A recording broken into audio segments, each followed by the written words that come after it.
Լսեք, որ գյուղ գնում մտնում եմ, ես արդեն չեմ կարող։ Ասում են, այդ Քոչարյանը խի ազատության մեջ, այդ Սերժ Սարգսյանը խի ազատության մեջ, դրանք խի են ազատության մեջ։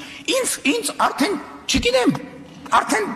վախենում եմ գյուղ մտնում, ասում են կարող է նրա համար, որ Ռոբերտ Քոչարյանը ազատության մեջ է, ես այս շաբաթներով, շաբաթ-կիրակ, ես չեմ հասկանում այս ֆենոմեն, ասում եմ Ժողովուրդ ջան, դե ասֆալտ են կարել, դե դպրոց են կառուցել, դե մանկապարտեզ, դե պրոբլեմ կա, ընդեղ ջուրը, ընդեղ անվորա կա, այն ասում են